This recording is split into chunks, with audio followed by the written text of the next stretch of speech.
Hi, this is Bill Watkins. I appreciate you being with me. We're continuing this morning in verse 8 of 1 Peter chapter 3, where he's talking about the marks of the Christian life. We've already talked about that our desire for unity is number one. Sympathy and brotherly love we talked about yesterday. Now, I want you to notice what he says next. Finally, all of you have unity of mind, sympathy, brotherly love, a tender heart, and then a humble mind. A tender heart. What does that mean? A heart that can be touched. Do you remember that Jesus looked out over the crowds and he had compassion on them, it said, because they were like sheep without a shepherd?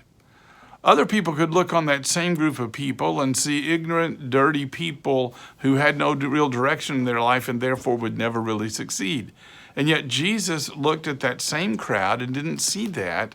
He had compassion. What do you feel when you hear in the news about another person dying in a car wreck or another shooting victim having taken place? I think sometimes there's so many of those things that are reported to us that we become somewhat immune. We have a moment's comfortable sorrow about it, but then that's about it. It doesn't really break our heart. It doesn't really fill us with compassion. We pass people on the side of the road who are begging, and we assume most of them are there because they're lazy or because they're illegal, but we don't know that. Where's our compassion?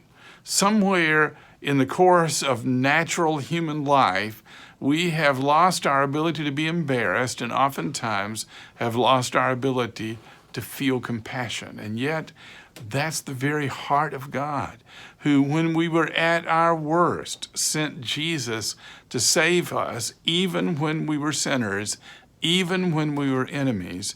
That's what God does, and that's what he wants in us. Have a tender heart. Don't be afraid to let your heart get broken, because that means it's alive. Thanks for watching.